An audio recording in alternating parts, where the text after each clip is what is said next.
Yeah, just total puppets. You'll see it next month. Yeah, exactly.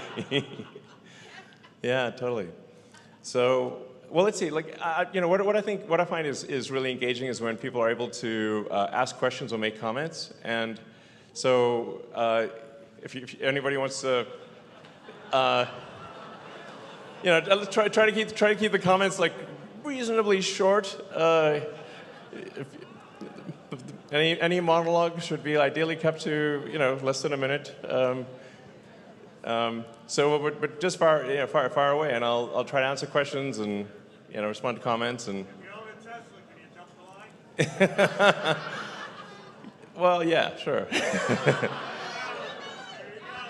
So.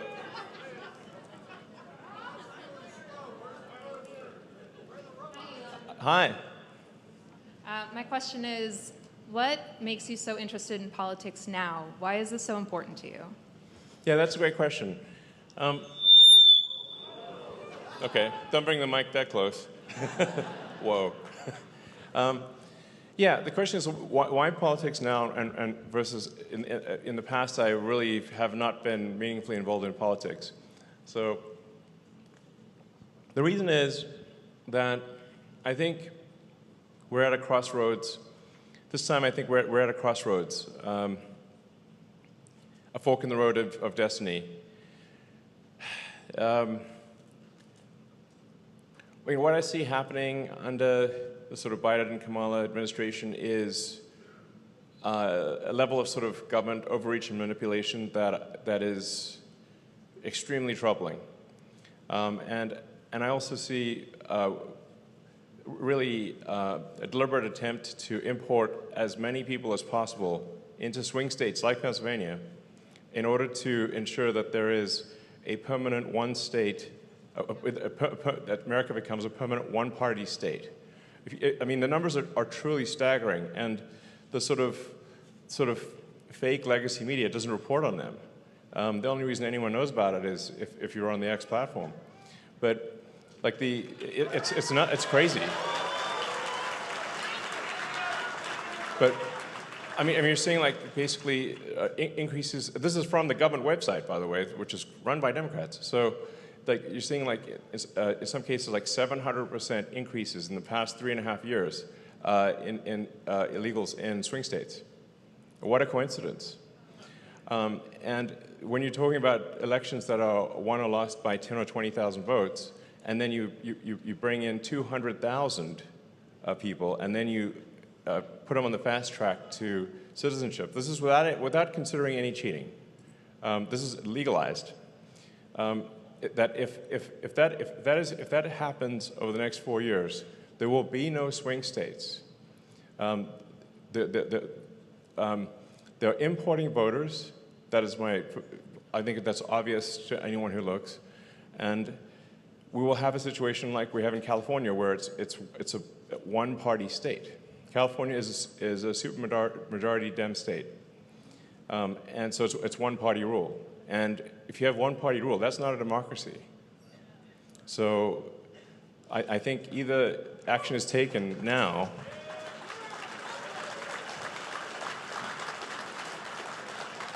If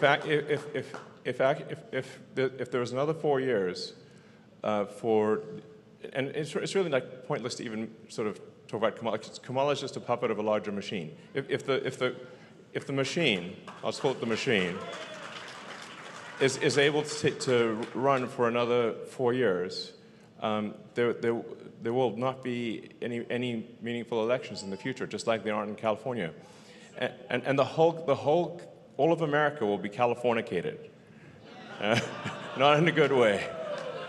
Yeah, Californicated. Ouch. So we don't want that. That would be a bad situation. In fact, it will actually be worse than California. The reason it'll be worse than California is the one thing that holds California back from being even worse than it is that people can move out of California and still be in America. Now, what happens when there's no place to move? It'll be way worse than California. That's why I think, yeah, exactly. Well, and speaking of Mars, like what we're seeing, with SpaceX, Tesla, and whatnot, is that the sort of regulatory oppression year after year is worse and worse. And there's more regulatory agencies created every year, more rules and regulations every year, until eventually everything is illegal. We had our rocket sitting on the pad for 2 months, ready to fly. How is it possible that SpaceX could build a gigantic rocket faster than the government could move paper from one desk to another? So this is... So if that trend continues, which it will do unless there's a conscious effort to have deregulation and have sensible regulation, then Mars will be impossible. We will be forever confined to Earth.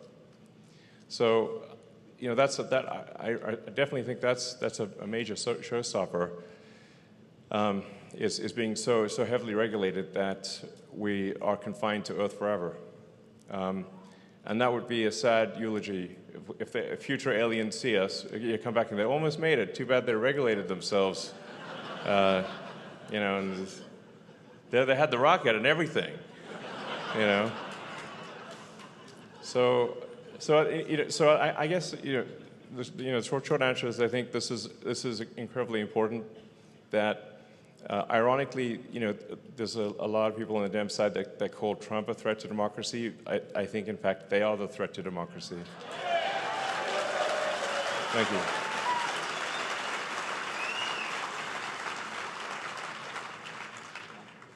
What is that? Hi, Elon. I want to thank you for coming. I'm from Deep Blue, Northeast Philadelphia, and I just want to say thank you for all you've been doing, your contributions. And my question is, did you expect the impact that buying X would have on the world and the United States, free speech, even into the America PAC movement? Yeah, well, I mean, the reason... I didn't realize it would have as big of an impact as it has come to have. But the reason I felt that it was important to acquire Twitter was because I could feel the walls closing in. It was outrageous that they suspended the account of a sitting president. I mean that's insane. And I think it was only a matter of time before they suspended my account, frankly. And for sure, given the stuff I've said lately, they would have suspended me 6 ways to Sunday. I mean, really, Twitter and pretty much all the social media companies and Google and everyone are controlled by far-left activists. That's the truth of it. And so then, how do you know what's real? When it's all filtered through a far-left San Francisco, Berkeley lens. They just manipulate the truth constantly. You can't even find the truth if you Google it, because Google's, put it on page 6. And I mean, I don't want to pick on Google too much. I mean, I have a lot of friends there, but, it's very easy to tweak the results, because, the joke goes like, what's the best place to hide a dead body? Well, second place are Google search results, because nobody ever goes there. So you don't really have to, in order to, hide information, you don't have to delete it. You just move it to the second page, and it's just people don't go there. I Google too. Yeah, that would be tough. That's a tricky one. But hey, at least there's one place where you can find out what's actually going on, what's real, and that's the X platform.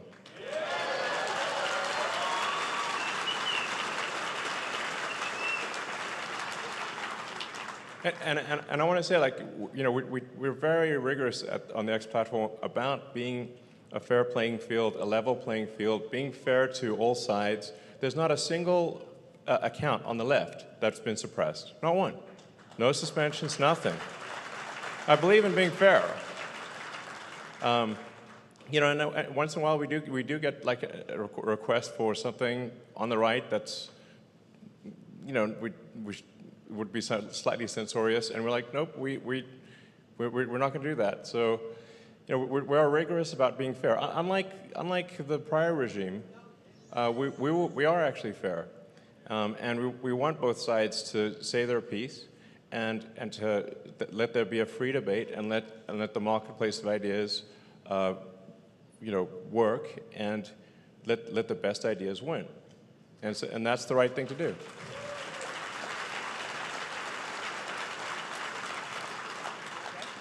Hello, Elon. As an IT guy of 26 years, I think one of the smartest things you did was firing most of the Twitter staff. Yeah. Everyone's talking about corruption in the election systems, in the DOJ and judicial system. I personally think a lot of that is because of blackmail data stored on government servers. I strongly feel that if we can't control the information that is stored by the three-letter agencies, we will never get control of the country. What are your ideas on things Trump can do to drain the swamp without being overwhelmed by their dirty tricks? Well, I mean, as the saying goes, sunlight is the best disinfectant. So I think really just making as much information as possible public, available to the public, so that you can see what's going on. There's I do have a top secret clearance, but I have to say, like most of the stuff that I'm aware of, a top secret, like the reason to keep it top secret is because it's so boring. Yeah, I mean, so. But I think like the strong bias with respect to government information should be to make it available to the public. Like it should be, let's be as transparent as possible, like fully transparent, unless it's like a massive risk to the country, like it's like we don't want to give say exact instructions on how to make a nuclear bomb or something like that, but unless there's a genuine risk to the country, all information in the government should be public. Yeah.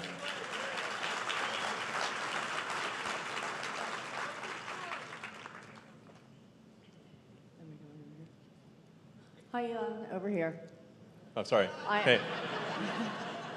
I know I look like the same girl who just asked. I am her It's hard to twin. tell because I just hear the speakers, so. Okay. I am Denise's twin who just asked a question. I'm also from deep blue, far northeast Philadelphia in Parkwood. What I would like to ask you is, in applying the same efficiency that you did to removing 80% of the staff at Twitter to the Department of Governmental Efficiency, would you consider hiring Scott Pressler, who is an amazing Sure. movement Absolutely. for that efficiency? Yes.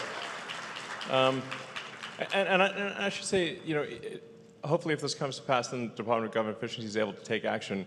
We will reduce a lot of government headcount, but we're going to give, I think, like very long severances, like 2 years or something like that. So, look, just go do something else is what we're going to say, and you'll get paid for 2 years, And so you got a lot of time to go and figure out something else to do.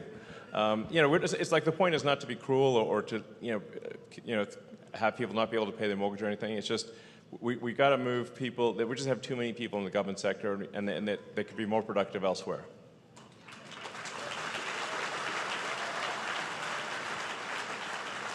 Hey, Elon, it is a pleasure. Me and my best friend started a company when we were 21 years old. We're going to be the next biggest beef jerky company in the U.S., I promise that. But what advice do you have for young entrepreneurs like us to conquer a challenge that seems almost impossible from the beginning? Well, I mean, generally, I think, try to make a good product or service, and I mean, it's not. It's really that, it's like you have to say, like, what is a useful thing that you could do? Like, maximize your usefulness. What is if there's like what is that product or service that you want to make? Beef jerky, the best beef jerky. Okay, great. So you want to make the best beef jerky? Just go ahead and do it. And then you have to sort of just explain to people why it's. Well, first of all, you need to make sure it is in fact the best beef jerky. And then you need to then explain to people why it is. And so if you have both the reality and the perception of something being the best beef jerky or whatever the product may be, then I think you'll find it will be very successful. Thank you. Yeah. The company is Open Road Jerky. Check us out. All right, sounds good.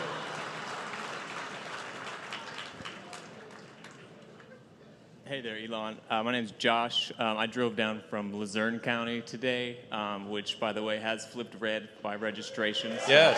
nice work, everybody there. Excellent. Yeah.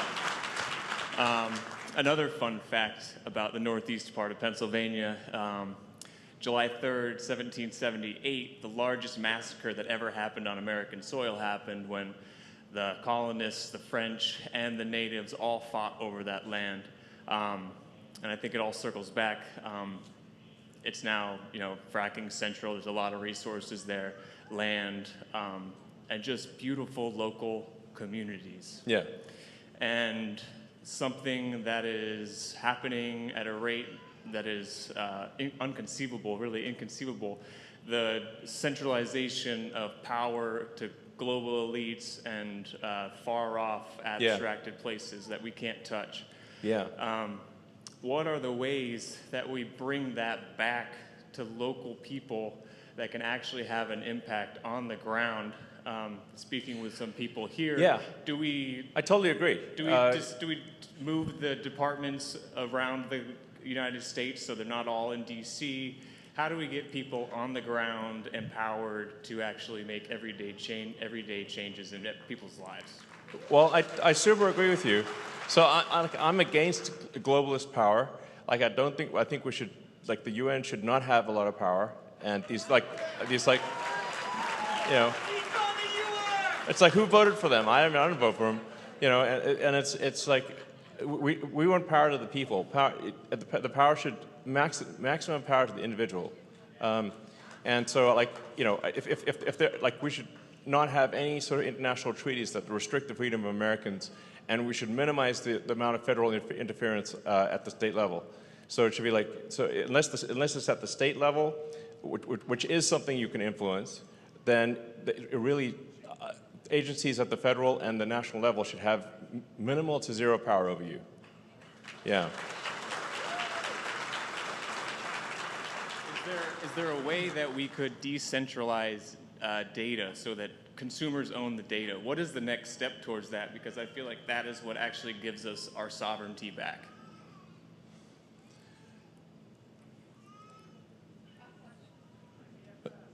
Well, I guess I'm not sure how to decentralize the data. If the data is at least in multiple places, at least you should be able to locally store the data. I think individuals should own their own data. I think that's really important. If you want to separate yourself from a social media company, you should be able to take everything with you.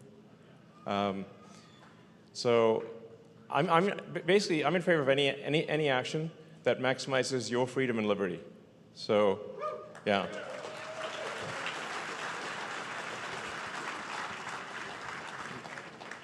Hey, Elon. Tesla shareholder, owner since 2015. I own an S-Plaid. Thank you for making that thing because it's awesome. It's my daily driver. It's so much fun. But my heart is with SpaceX. And so my question is, how will you, with Trump, be able to deregulate so that we can get more launches and get to Mars? Well, absolutely. That is a major factor for supporting President Trump. Is that if the sort of Kamala puppet machine happens, there's going to be just more and more regulations, and this slow strangulation by overregulation will continue. But Trump is very enthusiastic about deregulation, which is not to say we don't want any regulation. We just want sensible regulations.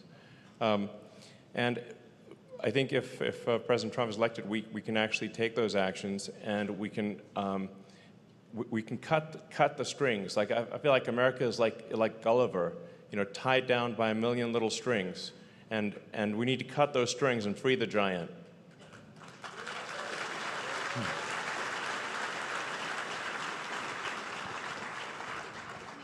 Hey, man. Thank you so much for doing everything you're doing. Welcome. This is going to be a little long, but I think you're going to get a kick out of it. Okay. It's a sad story that turns into something funny you'll probably like. All right. So I was mostly a lifelong liberal, sort of like yourself. Yeah. Work in digital production and marketing stuff. Yeah, I mean, I believe in freedom. Like, I mean, I believe in like empathy. Like, you should care about your fellow human beings, you know, and you know, and I believe in like free speech, which used to be a thing on the left, and now bizarrely they want censorship. I'm like, what? Yeah. And thank you for buying Twitter and saving free speech, and Babylon B too. Like, yeah. That was great, man. Anyway, so I sort of have a case to plead to. Sorry, it's a little long. Anyway, I can't get into the details because there were legal issues and stuff, but years ago I had my life destroyed by crazy woke people because I was injured. I lived in Los Angeles for about 13 years. Yep. And when I wanted to seek out, you know, like a court case and stuff, I had someone in the legal system look me straight in the face and tell me, you know, you're not the right kind of white guy. This isn't going to play out well for you. And I immediately was like, what the, you know, yeah, what? That doesn't make any sense. I don't want to swear, but sure. Yeah. So, and I was like, is it because I'm from Pennsylvania, or I'm also Ashkenazi and like Jewish, or maybe both? I don't know. Yeah. But I was immediately like, what is happening? And so it put me in a bad spiral, and it like lost, you know, it just went crazy. So I was like, what? Like, I'm always been a egalitarian person, and right. I mean, racism in any form is bad, whether it doesn't matter who it's directed towards. Yeah, and so, and I started, you know, becoming more center-right instead of liberal, which is, you know, it's an identity crisis because it's a big change. Sure. And working in an industry, it's sort of like, you understand in our industries, it's, you feel like an outcast and you don't really know who to talk to, and so it's awkward. So anyway, as a catharsis of sorts, I made this app called Pooper. Okay. And so it lets you put animated pooping animals on your text messages. Okay. And it's been charting for years, so like since I made it. It sounds funny. Yeah, so I think you'd like it just because, you know, sticking pooping animals on like Mark Cuban's, if you're talking to him, you can like stick it on his face or his text message and stuff. Yeah. Right. And so he gets like a gorilla pooping on his text message. You know, like. Yeah, I mean, I saw an interview with Mark Cuban and what's her name again, Rachel Maddow, but I couldn't tell which was which.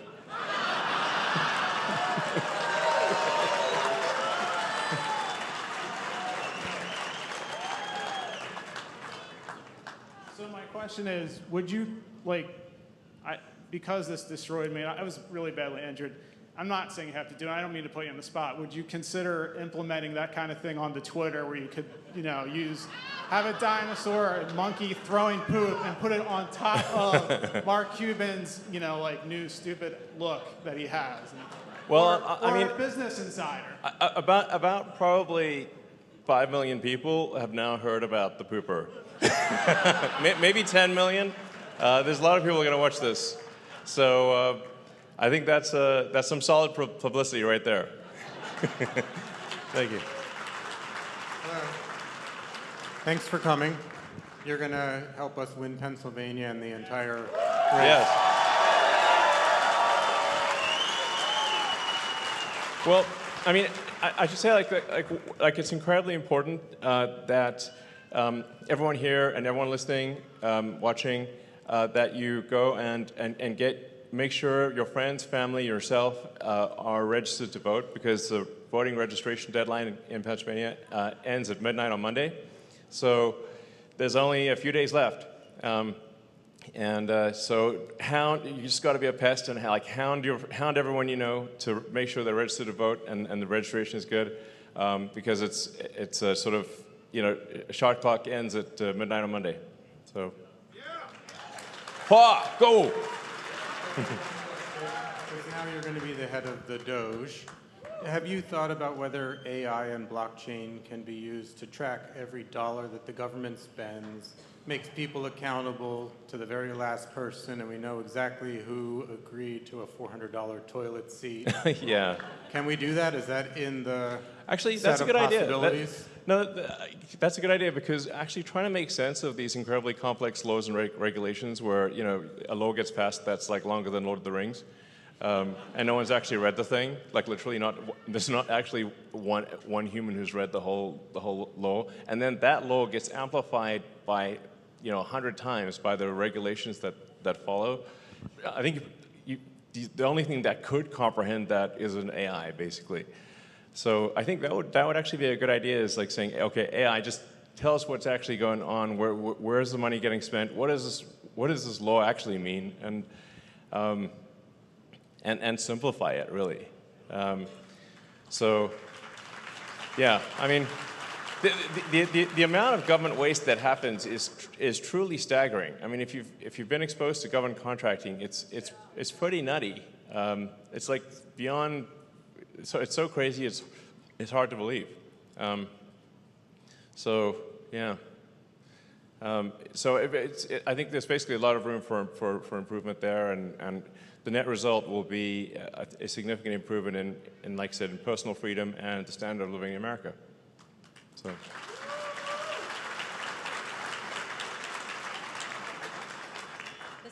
Hi, Mr. Musk. It is such an honor to be here with you. I am actually a former mainstream media journalist.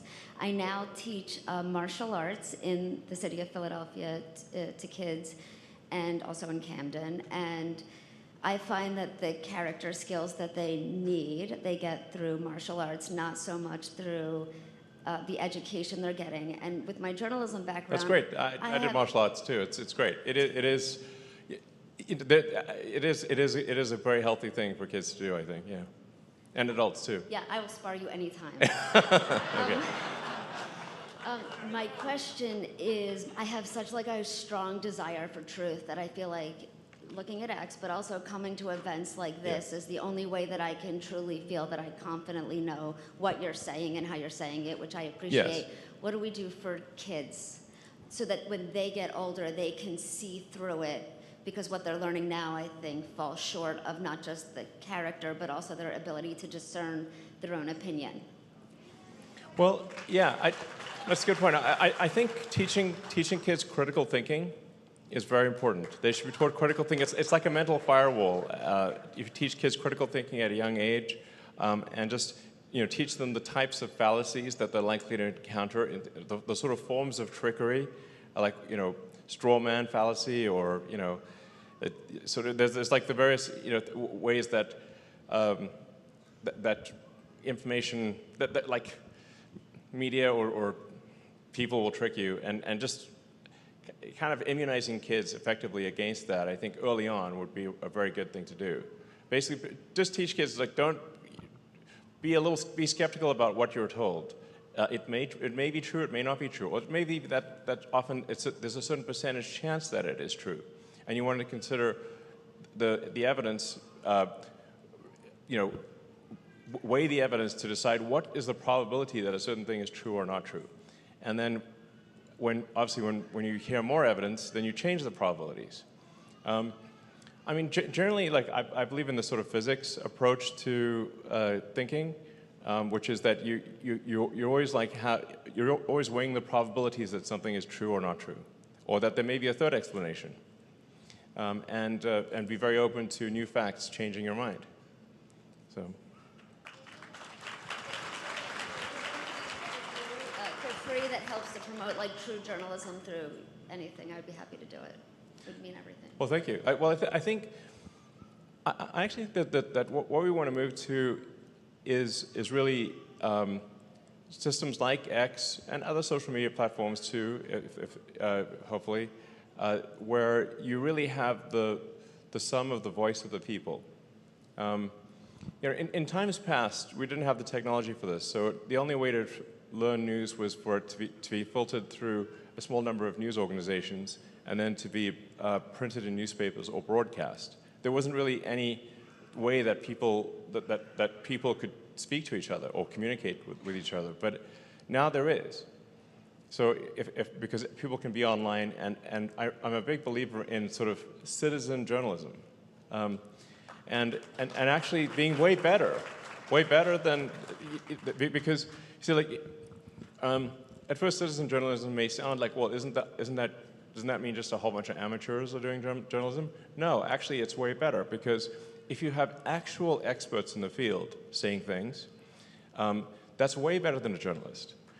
If you have people who are actually at the event live, I mean, look at, say, the attempted assassination of President Trump, where people are actually at the event live, video, people are reporting it. That's the kind of thing that is actually far better information than filtering it through a small number of publications, which ends up being controlled by maybe 5 editors-in-chief. There's like 5 people that control all the news. Even though there are multiple newspapers, it's New York Times, Wall Street Journal, Washington Post, a few others, and they decide what is newsworthy. But that should not be how it works. It should be the voice of the people, the cumulative voice of the people should decide what is newsworthy.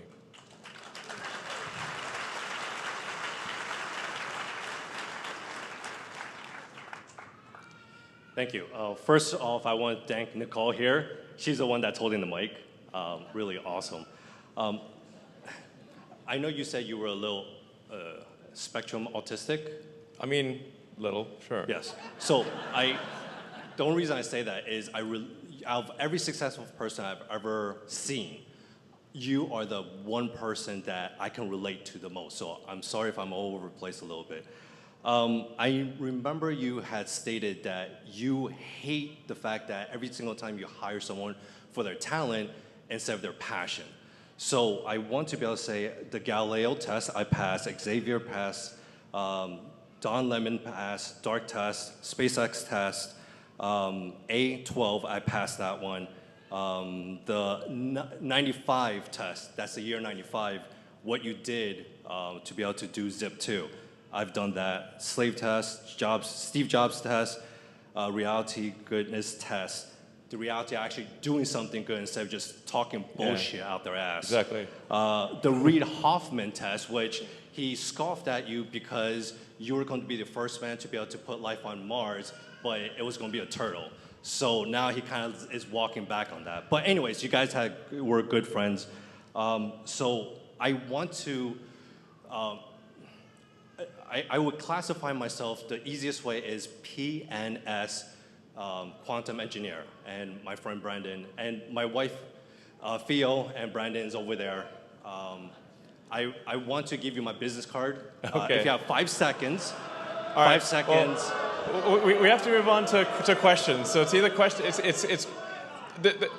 to be clear, the goal of the questions is to ask questions that you think the public would be interested in hearing the answer to. To be clear, that is that's what we're after.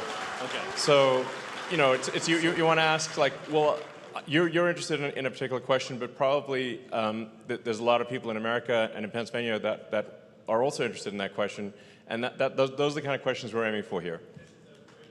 So, but thank you. Is what built America. I was wondering if you can bring, instead of going to Pittsburgh to be able to bring to Bethlehem, to Lehigh Valley to be able to bring that up again. Steel?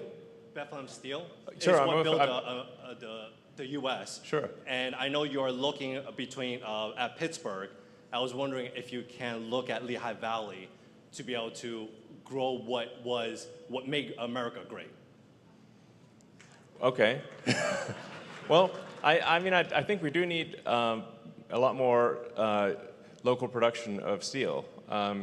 There's not enough steel made in America. That is for sure. So, yeah.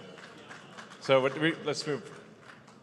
Hey, Elon. With the emergence of AI and robotics, you've talked a lot about a possible age of abundance. Yes. What are some of the steps that you believe should be necessary to lay the foundation that it's more of a utopia for humanity than a dystopia? And while you answer that, would you mind signing an unauthorized biography written by my 6-year-old son, and possibly a copy of my Hitchhiker's Guide to the Galaxy?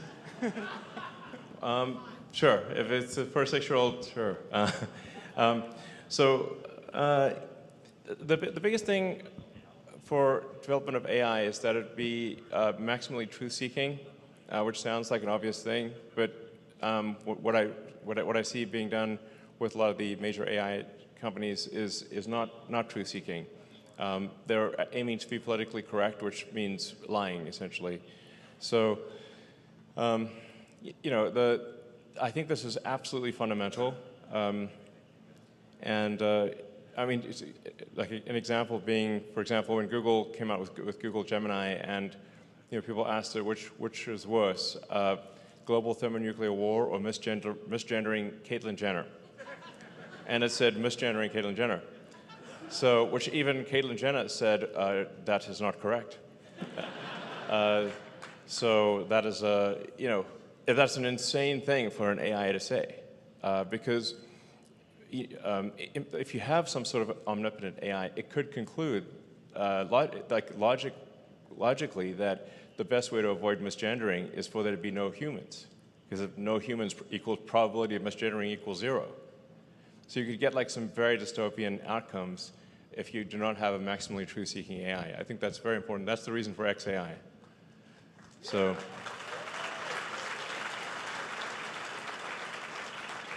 You can't have an AI built on a throne of lies.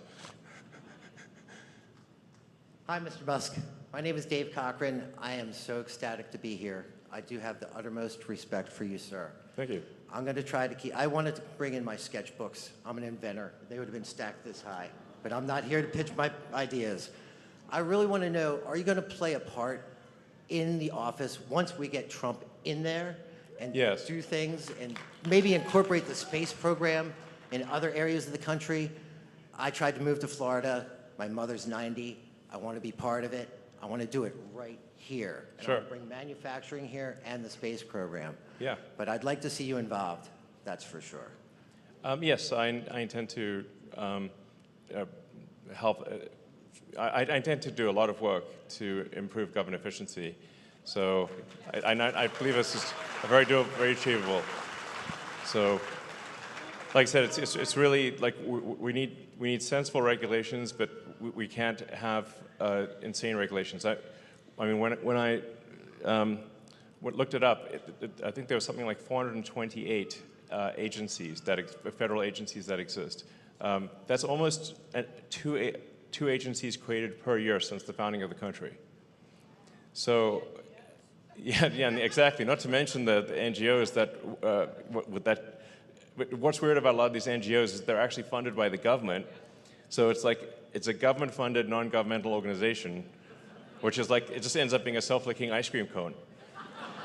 You know, it's like bizarre. How do you shut it off? You know, you have to shut it off at the government level. So yeah, I think there's, I do intend to, if I'm, assuming President Trump is willing, and I think he is, I intend to play a significant role in, you know, in making government efficient. Just, I tend to be quite literal, you know. so just, and I think it would free up. I think it would allow for so many things to be done that are incredibly difficult to get done. You know, like the Boring Company, you know, was trying to dig a tunnel, just a road tunnel under the Colorado River in Texas, and has been waiting 2 years for a permit for a simple tunnel under a river. Because it's a federal river, it's 2 years, and still no end in sight. Yeah, it's ridiculous. Can't get anything done. It's illegal. So. On the subject of transparency, January 6th, there were there's a single attempted act of violence where the 2 pipe bombs at the Democrat and Republican headquarters. The government released a picture of the pipe bomber sitting on a bench, talking on a cell phone. It was time-stamped. We know there's video cameras probably every 5 feet in D.C. Right. Why haven't they announced who the pipe bomber is? Well, maybe he's a federal employee. Maybe. Maybe. Clear on Twitter. some detectives on Twitter, I think, were pretty clear that it was obvious who it was. Well, can't they just tell the truth? Yeah, I mean, Well, I think if President Trump is elected, we're going to get to the bottom of a lot of these things, you know. So I think it's going to be like massive data dump, and then have at it. Take a look at all the information, you know. So yeah. So I mean, maybe there's an innocent explanation. Maybe there isn't. Let's find out. Hi, Elon. I know you're a bit busy, but were you to start another company, what would it be? Would it have anything to do with helping more schools be like Astronova? And what is the future of Astronova? Well, I have to say, I'm not chomping at the bit to start another company. I have 17 jobs, and then another one, I suppose, with the Department of Government Efficiency. Although I think improving government efficiency will be really helpful in advancing space and a bunch of other things, and just freeing, you know, people around the country to you know, do what they want to do. I think as far as education is going, I think actually AI is going to potentially be a very good educator. You know, because the AI basically will know all the facts and is infinitely patient and can move as fast as you'd like. And I think there's a lot of opportunity for AI teachers to be extremely good. So, thanks. Elon, thanks for all you do, and congratulations on getting Booster 12 back to the Megazilla. Thank you. Yeah. Well, this SpaceX team is is an incredibly talented team. It's an honor to work with them. Yeah. Very impressive. And relating to X, would it be possible to train XAI on federal, state, and local regulations and financial data so that the citizen journalists can investigate and analyze all the finances and all the laws and regulations so that they can help identify the discrepancies that exist? Yeah, absolutely. I totally agree with that. So, I mean, there is this fundamental challenge that happens, which is that laws and rules and regulations are immortal. And so every year, there's more rules, regulations, and laws, and they don't die because they're immortal. But we're humans, we're immortal, we do die. So that you get this accumulation over time. Historically, what has caused a reset of the laws and regulations has been war. Now, we'd like to ideally avoid war, but we still need this massive reset of regulations and reduction of regulations, ideally without the forcing function of war. But it is an interesting thing that the longer that there is peace and prosperity, the more rules and regulations will accumulate until eventually everything's legal. So that's why I think it is essential that we have a very conscious effort to reduce the laws and regulations, or eventually no one will be allowed to do anything. Yeah. Hey Elon, I'm Lucas, and I have a question for you. What's the best advice for your children? Best advice for the kids? Well, generally my advice is just to try to be as useful as possible to society. You know, be a good person and just try to, you know, give more than you take. You know, that's a big deal. Yeah. Hi, Elon. I'm curious with the explosion of AI and ML, what your thoughts are on reforming the Nuclear Regulatory Commission so that we can provide all the electricity needs, not only for hyperscalers, AI and ML, but also to make electricity more affordable for citizens. Yeah, in fact, I think that the dangers of nuclear power are greatly overstated. You know, so I think that we should, you know, especially with the latest technologies. I mean, you can actually make a nuclear reactor where it is literally impossible to melt it down if you tried to melt it down. Like if your goal was to melt down this nuclear reactor, the new designs, you will not succeed. You can go in there with a flamethrower and a whatever, doesn't matter. And bomb the place, doesn't matter, it's still not going to melt down. So if you're in a situation like that with advanced nuclear reactors, then there shouldn't be any regulatory issues with that, because what really matters is the safety of the public. So I think that there should be significant reform on the nuclear front. Mr. Musk, my name is Dave. Excuse the patch. I had Mohs surgery a couple days ago. It's super embarrassing. But it took a lot to get up here with that. I integrate AI into businesses, and we have to use OpenAI right now because they're the only API. And so we have to train it like crazy to get it not to do woke things. Hoping that Grok has an API soon. It will actually. We'll be releasing the API very soon. Oh, awesome. Okay, great. My Cybertruck drove me here this evening, my son and I, so thank you for that product. And my question is Space Force. I'm assuming there's been some discussions with President Trump about Space Force, and I'm just curious if he does win. Obviously, Doge, yes, awesome. But Indeed. Secondly, what do you think Space Force might look like in 10 years? Well, I think Space Force should really aim higher. I think when the public hears Space Force, you sort of think Star Trek, Starfleet Academy. You don't think let's make a slightly better spy satellite. But the way that Space Force is interpreted by the military currently is let's make a slightly better spy satellite. Like that's like 5% better. I'm like, no, that's not what people want. People want Starfleet Academy. Yeah. We want the Star Trek Enterprise. That's what people want. A real Space Force where it's like we're actually in space, So that's what I mean. Like we want to aim to have like a permanently crewed base on the moon. We want to build a city on Mars. We want to be exploring the moons of Jupiter, the asteroid belt, the entire solar system, And if you decide that you want to go to Mars, you should be able to go to Mars. That would be super exciting.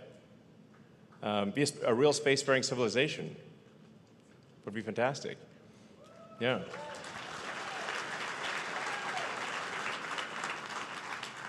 Hi, Elon. You've spoken about the challenge of falling global birth rates and American birth rates. Is that something you've spoken to Donald Trump about? And it seems like the richer we get, the worse it gets, and you can't really pay people to have more. Nothing seems to work. What ideas do you have for that? And is that something that you have spoken to him about? Thank you. I have mentioned it to him, and it is a quandary. Like as if you look at the sort of the rise and fall of civilizations, you realize that actually what ended most civilizations was a low birth rate. That is, an extended period of prosperity seems to cause birth rates to plummet. And it's somewhat counterintuitive. When a society is under stress, birth rates increase. So if you look at, say, ancient Rome, the birth rates were super high when they were fighting the Carthaginians, and Rome's very life was at stake. Birth rates were all-time high. After they defeated Carthage and ruled the Mediterranean, the birth rates plummeted. And to such a degree that Julius Caesar even tried to pass laws like in 50 BC or something like that to give an incentive for any Roman citizen that would have a second or third child. So they were having birth rate issues in 50 BC, which is pretty wild. And that was also true of really basically every civilization throughout history. It's how do you avoid this birth rate collapse, it's a sort of prosperity trap. I don't have a great answer for that, except I think if we can at least bring it to conscious awareness that we need to continue as a civilization, like no humans, no humanity. And at least it's a topic of conversation. It's like, hey, it's something we should do something about. And we definitely want to get rid of this ridiculous notion that there are too many humans on Earth. This is false. Yeah. There's a lot of people who think that the environment can't sustain this number of humans. It's totally untrue. We could double the population of Earth and still not have a significant environmental impact. So, you know, like, if you could fit all of the humans on one floor in the city of New York. So that's like 8 billion humans sounds like a lot, but actually, you know, if you're, say, if you're in an airplane and you're going from here to LA or wherever, and you look down, how often do you see a human? You know, if your goal was to drop a ball on a human while flying from here to LA, you'd have a hard time. So the actual density of humans is very low. And Earth is capable of easily having far more humans, and should, in my opinion. Yeah.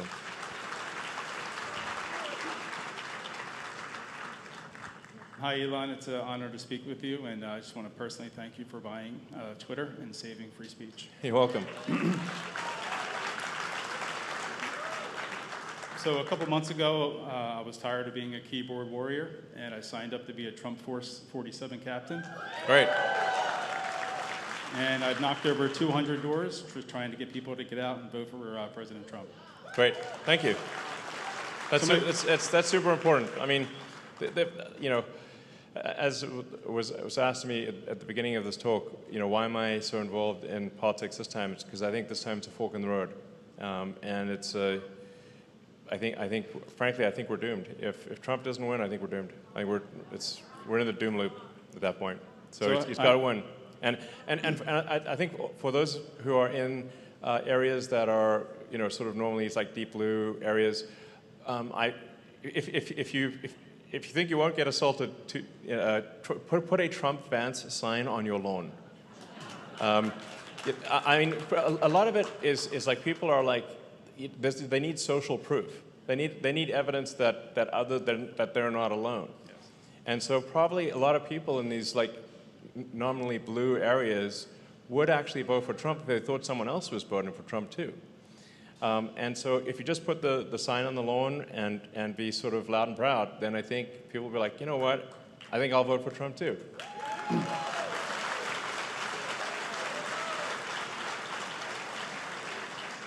So I have a rhetorical question. Can you buy Disney and fire David Muir? Now that's a real interesting idea. So DEI has become a cancer in our corporations. It really has. And I was wondering if there's anything realistically that the federal government can do, or the Equal Employment Opportunity Commission, to put a stop to this. Yeah, I think they should, the government should be actively saying that it is illegal to discriminate on the basis of race, gender, or anything else other than merit. It is illegal. It's not right. You know, it's not morally right, it's not legally right, and it doesn't matter who you're discriminating against. The point is not to have discrimination, but a different type of discrimination. The point is to not have discrimination. That's the whole idea. Yeah. Good evening, Elon. First of all, thank you for all you're doing, and thank you for being you. Well, I appreciate the kind words. Thank you. In the book, All That Glitters, the mystery behind the glitter conspiracies is revealed, and the details of Mission X is exposed, where SpaceX is utilized to deposit a layer of glitter above the atmosphere, which deflects the red and infrared light away and cools the planet. My understanding is that this is sort of being kept secret because you don't want environmentalists or other people to come in and regulate and stop it from happening. Why isn't the public being made aware that it is essential that Donald Trump be elected for this to happen, because Trump will not have to ask permission to save the planet, he'll just do it. And I'm just wondering if you feel the same sentiment. And then there's also been some rumors on the internet that you're going to not only do this, but then you're going to use it and charge the other countries of the world to support it. You're going to lower the deficit, another source of income. and there'll be no more wars between electric vehicles and oil fossil fuels. So why won't you tell people, elect Trump, and this will happen? Because if it's anybody but Trump, regulations or, yeah. you know, it only takes one person to complain and it won't happen. Well, I think it's for sure true that when we've got so many regulatory agencies and there's so many rules and regulations, I mean, like basically Washington, D.C. is like a sea of brake pedals. Like everyone's got a brake pedal, but nobody's got an accelerator. We're going to add some accelerators. So, because all they want to do in D.C. is stop anything. You know, so you know, it's just a sea of, I just call it a sea of brake pedals. Like it's brake pedals in all directions. And how can you make progress if you've got a sea of brake pedals? It's not possible. So we're going to get rid of a bunch of the brake pedals and add accelerators. My question was, how do we stop the steal? And is there a way to have a database on X where we can track all the votes? We all send our votes to you to track it, and then we can tell who wins? Or there's so much, even down in Georgia right now, they're already flipping votes on the machines. And how do we stop the steal? Well, I recommend posting, you know, any evidence that you have for voting fraud or irregularities or causes for concern. Just post it on the X platform, and then people can, you know, support it or say, well, you know, either support it or debunk it, one of the two. But I mean, I do think there's generally an issue that we have, a fundamental issue, which is unless we have voter ID, and you know, like. My opinion is we should have no, and I say this as a technologist who likes technology, and I like computers, but we should not have computers do voting tabulation at all. It's far too easy to hack a computer. I know how to hack a computer. So you know, and government software is the easiest thing to hack. So it's not the best software. So we should, in my opinion, we should have paper ballots only. It should be in-person voting with ID. End of story.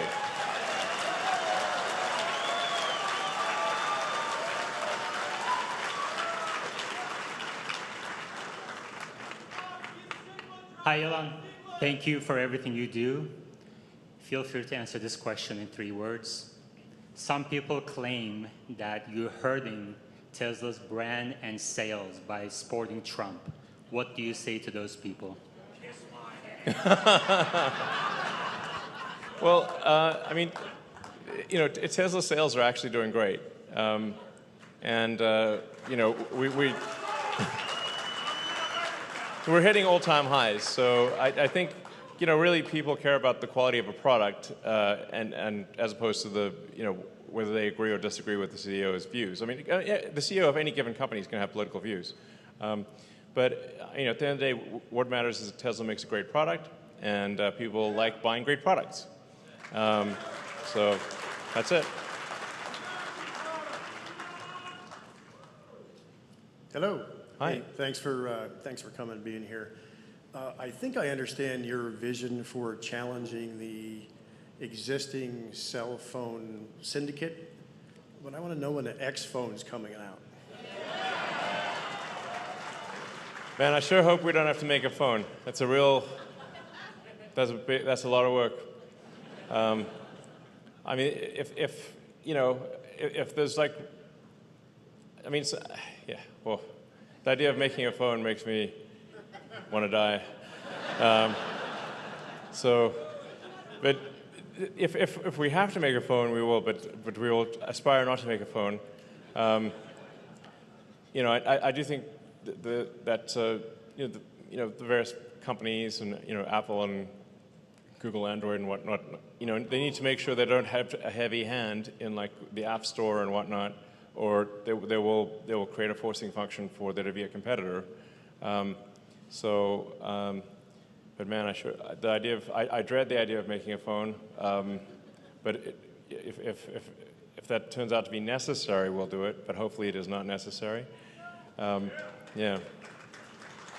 So, All right. Hey, Elon. First things first is JCal is on my cat table. All right. Great. And my question is, I grew up in Spain, right near where your brother got married. Oh, cool. And in Asturias. And comparing cities back home to cities here, it's like incomparable. How does one fix, I go to our great city of Philadelphia, how does one fix the problem of people living on the streets?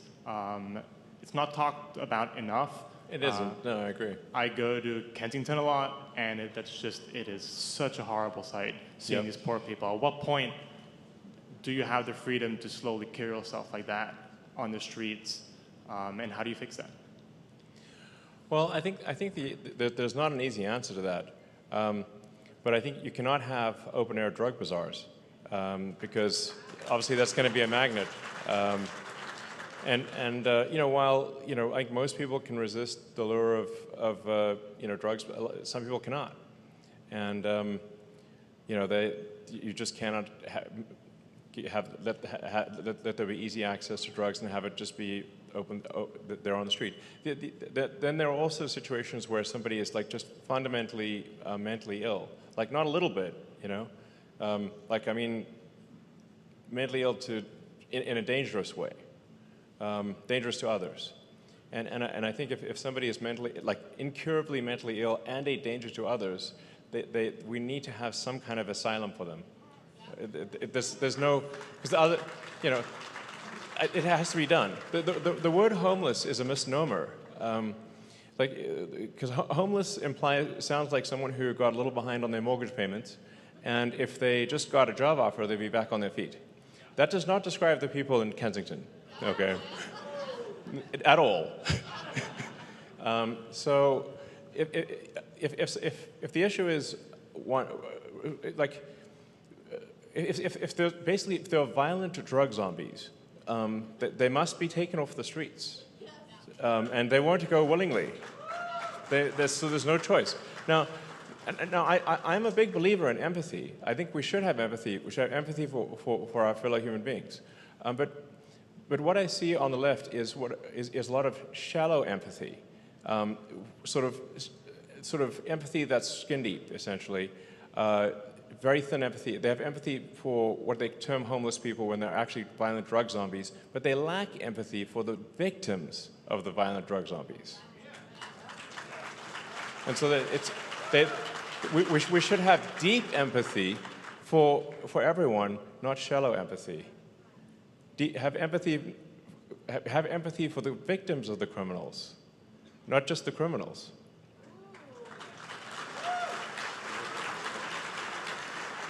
Hi, Leon. My name is Hans Moyer. I brought some plans here to solve all our problems. I'm going to give them to this young lady here, okay? Wow, okay.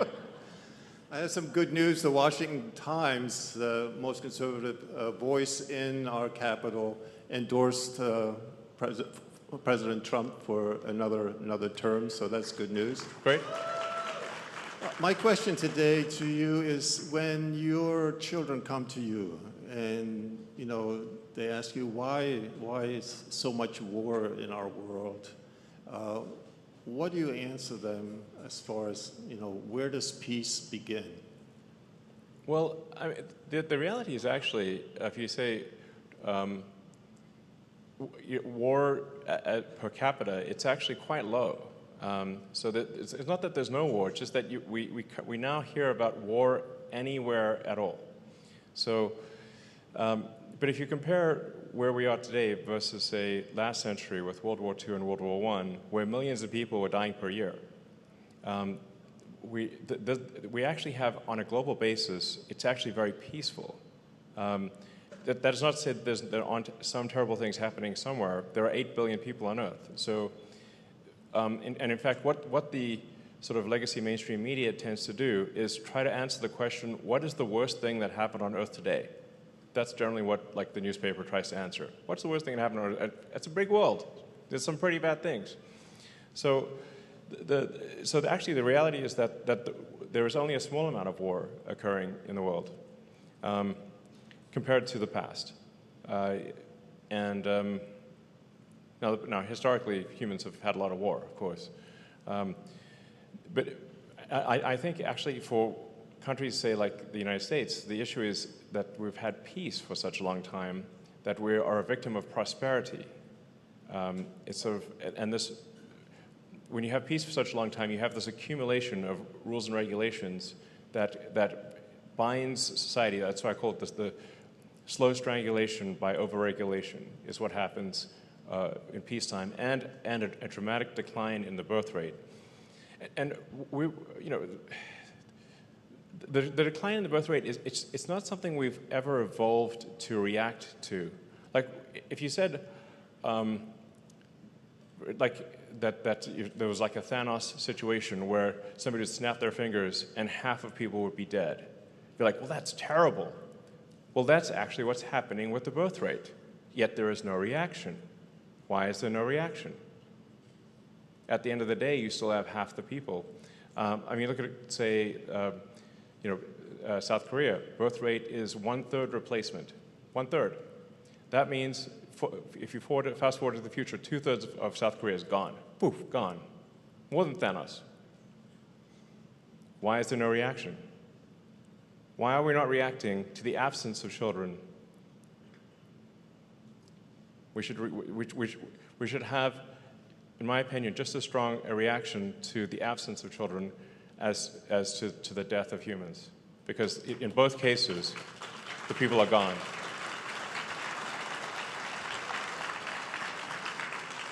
Hey, Elon, how you doing? Great job saving Twitter from the woke mind virus. And I don't know if you're a gamer, but... I am. What gave it away? Because I do post frequently on the subject. Yeah. Yeah. Very nice, me too. I do actually love it. People ask me, like, what are your hobbies? I'm like, well, I talk to my friends and family and I play video games. Yeah, I left my Diablo 4 to come here, so yeah. I made it here. But the... yeah, exactly. But the gaming industry is starting to see some results too, being a victim of the woke mind totally. virus. Yeah, I agree. And so I was wondering, with recent flops like make video games great again. Yeah, exactly. With recent flops like Conquered and Dustborn, games are prioritizing pronouns and things like that instead That's of actual annoying. gameplay. Yeah. So I was wondering, have you ever thought about making your own gaming studio and making an impact in the industry? You know, if there's one thing I could say that would be a fun thing to do, it would be to start a gaming studio.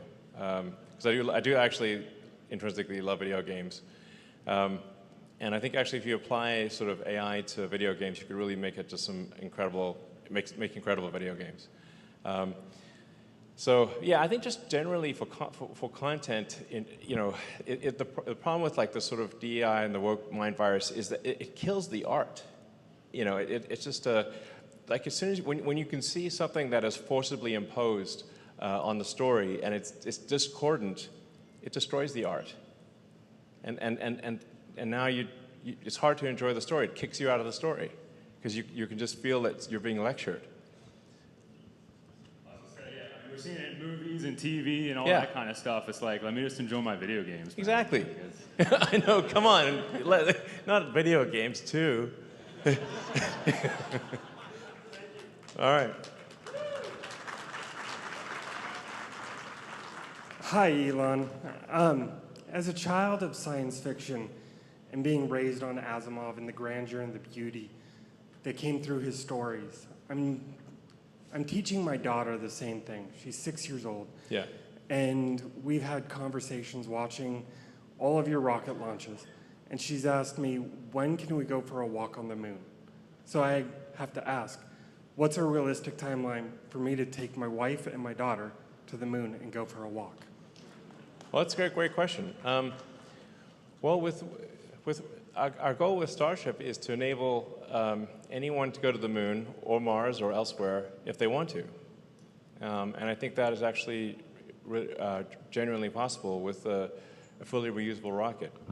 You know, the fundamental breakthrough that's needed to make life multiplanetary and for us to be a spacefaring civilization is full and rapid reusability, which is what we have for every other form of transport. You know, we've got, our cars are reusable, our planes are reusable, bicycles, horses, they're all reusable. But rockets historically have not been reusable. They've been single use. And that means you've got to have a whole new rocket every time you fly, which obviously makes it extremely expensive. But with Starship, we are close to achieving full and rapid reusability.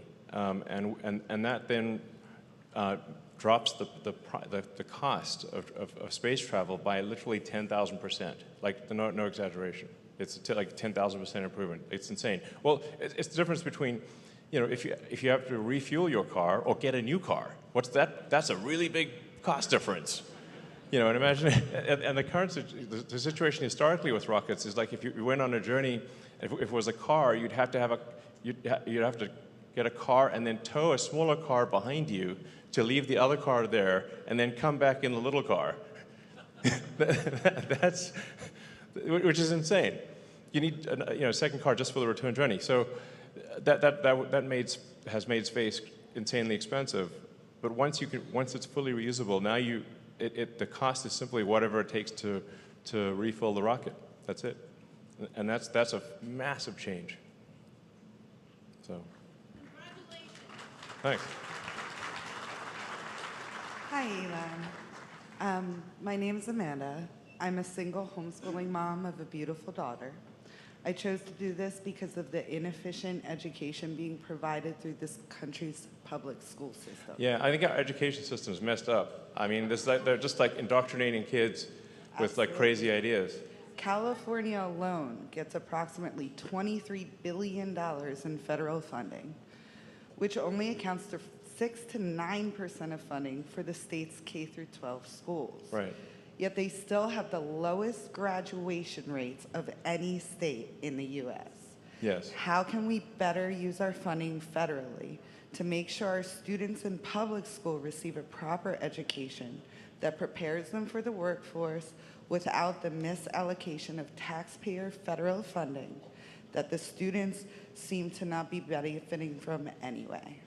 Well, I mean, if we make the funding contingent on student performance, then I think that would be a difference. I mean, right now there's no feedback loop. So schools can be terrible, teachers can be terrible, and nothing happens. And it doesn't matter if there's what the results are. So if you have no feedback loop for improvement, if there's neither punishment nor reward, there's no reward for excellence and there's no punishment for failure, then you're going to have basically communism. And then it's bread lines and ugly shoes. So we don't want that.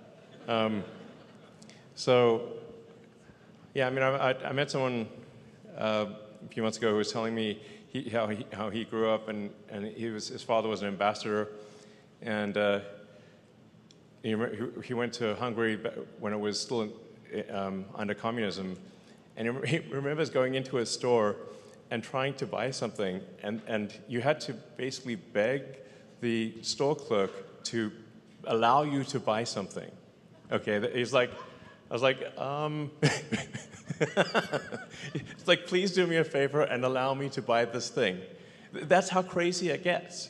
But if you've got no feedback loop, essentially the store clerk knows that they'll never get fired, doesn't matter what happens, and they could be great or they could be terrible, nothing happens. Then you get the outcome you should expect, which is terrible results. Whatever you incent will happen. And so we need to have an incentive for excellence, where there's reward for excellence and there's punishment for failure. That's it.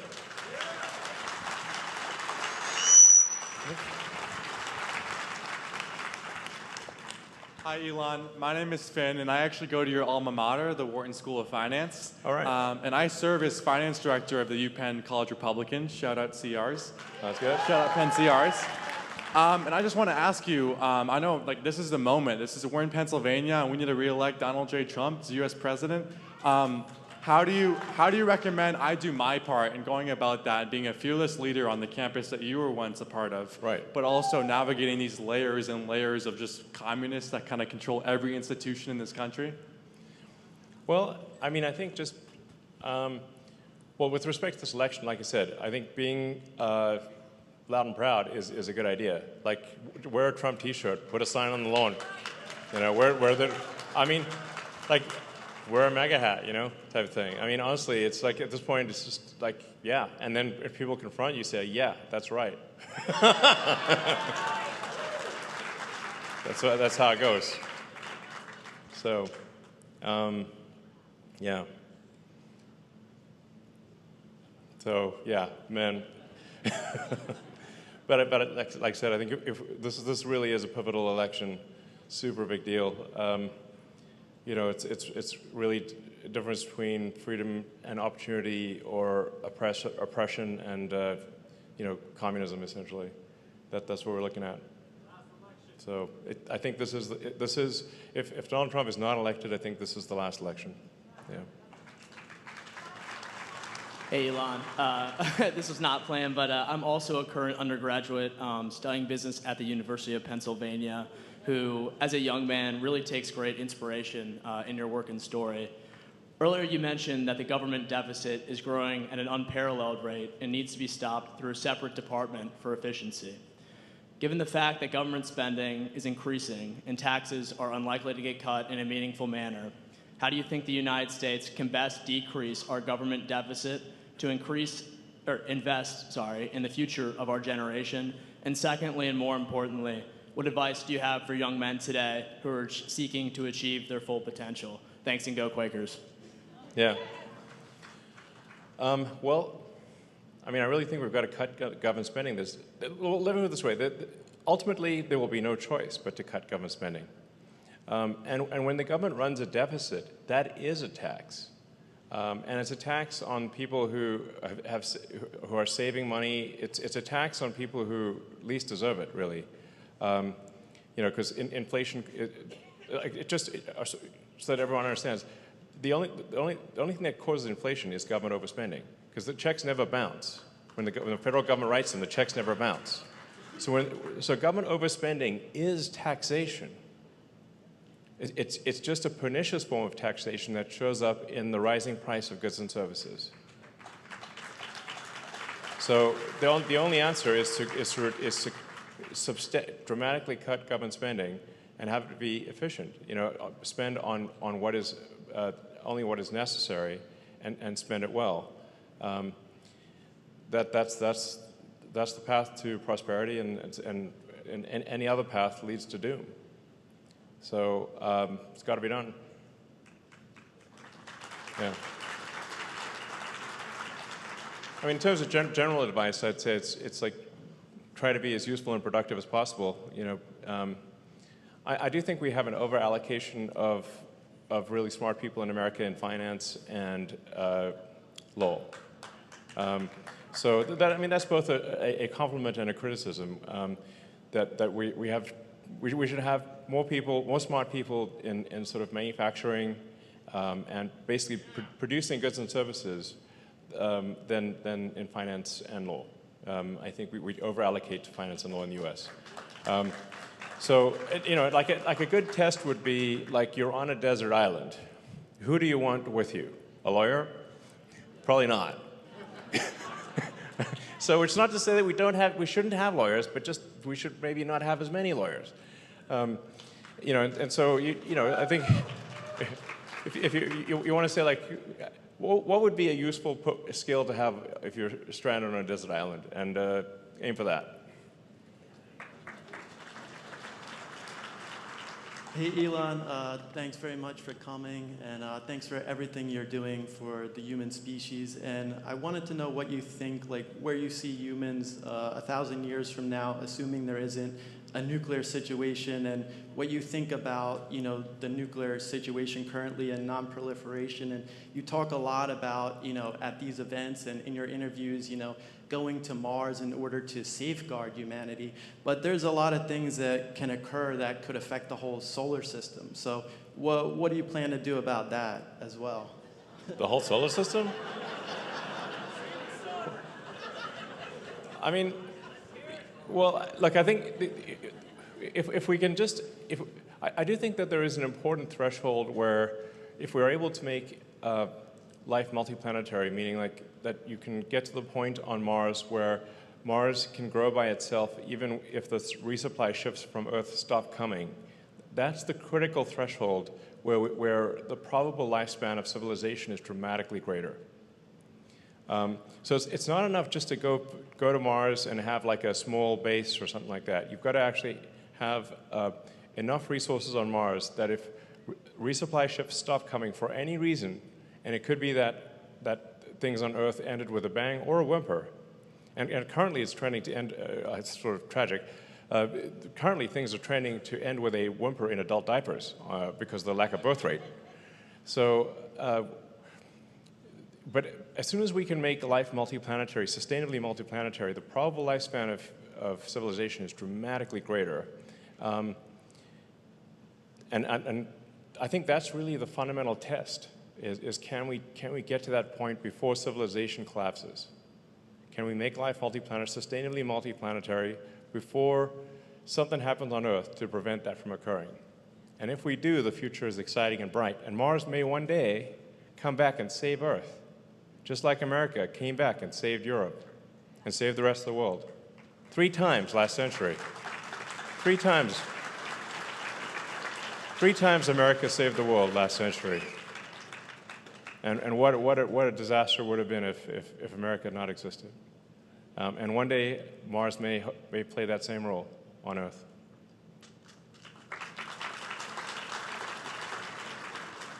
Good evening, Mr. Musk. I just wanted to ask, as a citizen of the United States and the United Kingdom, if you could get Donald Trump to pressure the United Kingdom and the EU to get you into those summits, to get more American businesses into Europe and not to be so aggressive.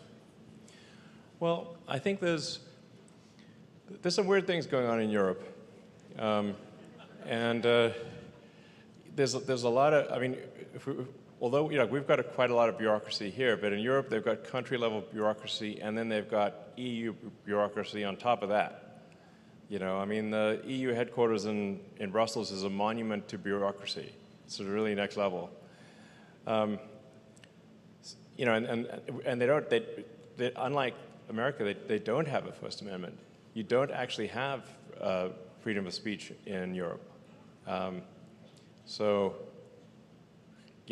But we're kind of like a pretty rare situation having freedom of speech.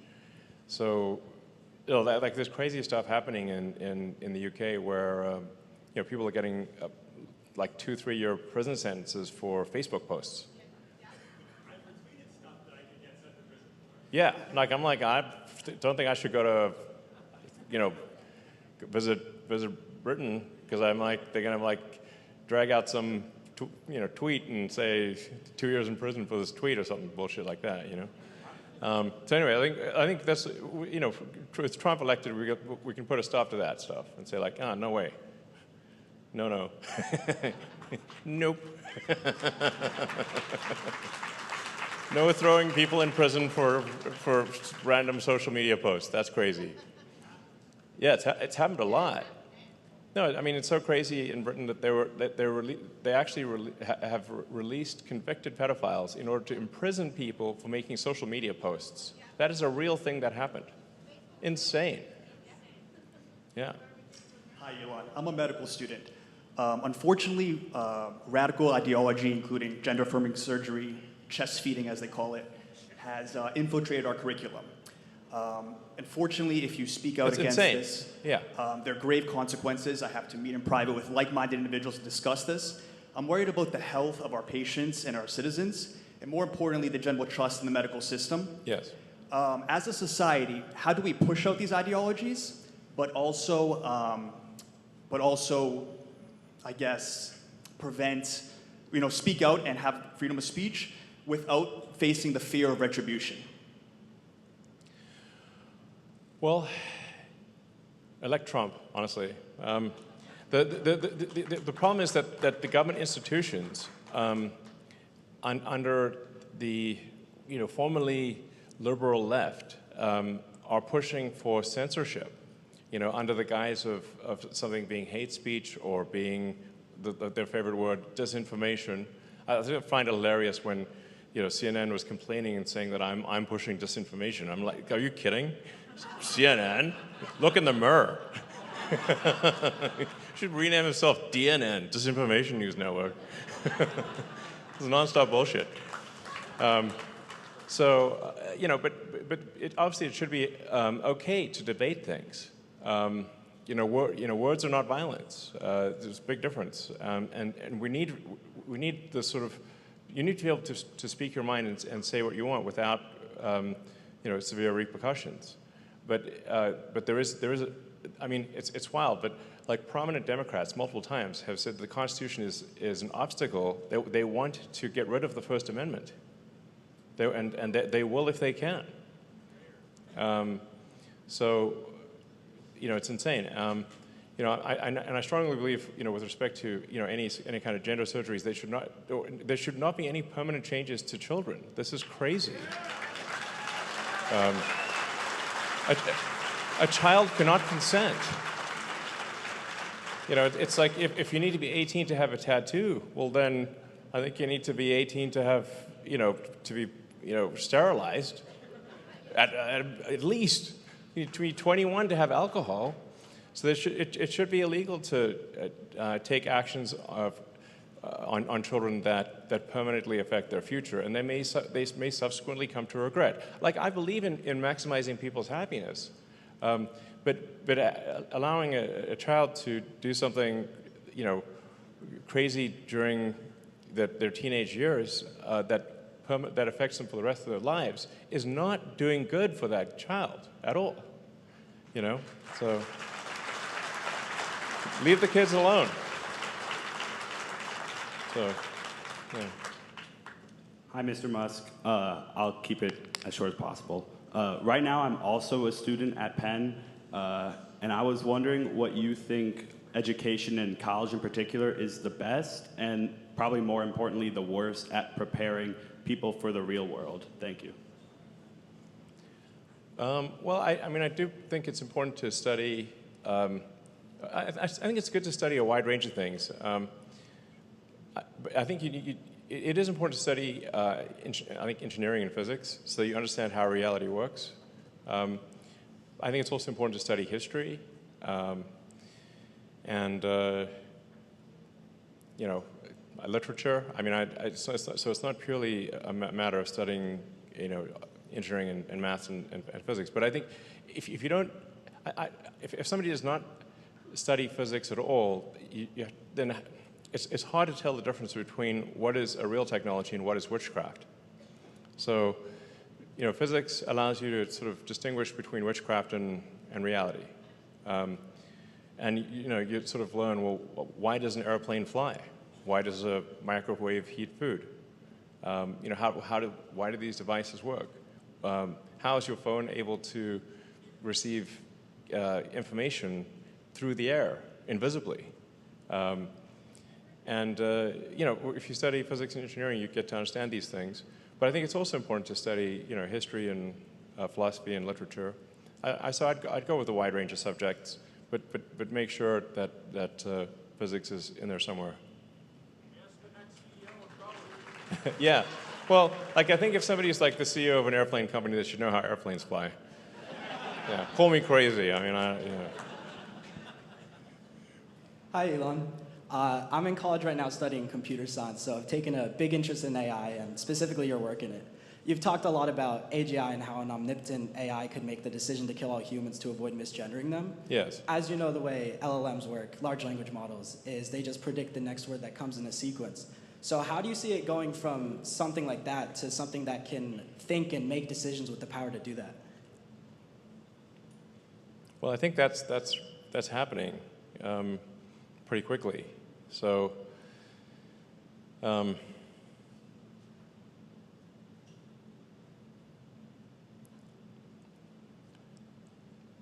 yeah, I mean, I think when you distill any given field down into its first principles, like essentially, I think you can almost think of intelligence like a compression problem, where for any given field, it can be physics or any field, you can distill things down to their most basic axiomatic elements, the things that are extremely likely to be true, and then you can reason up from there to reach a cogent conclusion.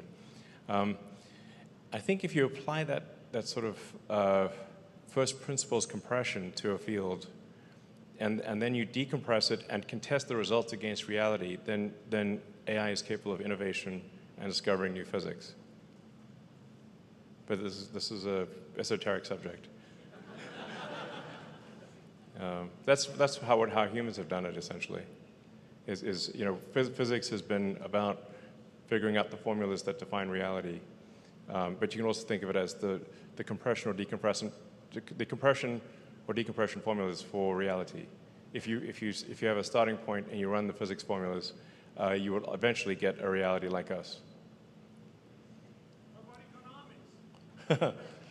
Economics is a simple subject. Hi, Elon. My name is Lev Parado, and I am the designer of Asteroid, the zero-G indicator for the Polaris Dawn curve. My question is, when are we going to send kids under the age of 18 to space? We need to have other generations to space to start a colony. We do, absolutely.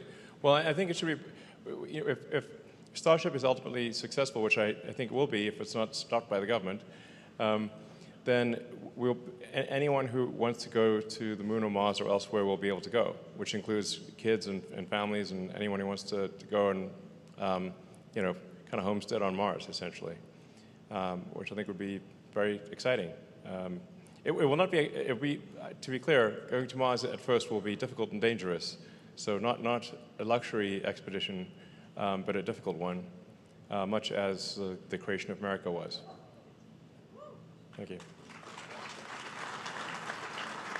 Yeah, I think I could probably do a few more questions, and then we'll call it a night.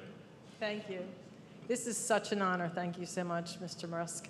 I want to thank you for everything you're doing, and God bless you and your family. Thank you. We're talking about such amazing things, our future, but to bring everybody back to reality in 18 days, it's the decision on whether or not that future will happen. So we're in Pennsylvania, the battleground state, and there's an anxiety because they're saying that we're not going to have a count for a couple days. So we don't know exactly what to do. You had suggested using Twitter to show what we're seeing. If you could elaborate on that part of it. Yeah. I mean, really, essentially, if you have any concerns or you feel like there's anything inappropriate happening, then you should definitely post it on the X platform so that people are aware of it. Yeah. All of our information. I personally would volunteer if, who knows what's going to happen. If you need bodies for Chad counting, whatever had happened in the past, I would volunteer, and I would think everybody else in here would be offering to help. All right, well, thank you. Thank you. All right, I'll just do two more questions. So one more there and one more there. Okay. Hi, Mr. Musk. I'm not able to vote yet, but I still enjoy educating myself about our political world. My question is, how can a young American prepare themselves and inspire others for a rapidly evolving political and social world? Well, I guess you want to what's the future you want to build? I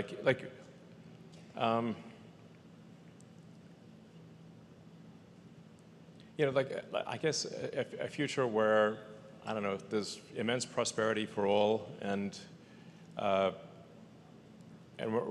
out there exploring the stars. I mean, that's something that I find, really exciting.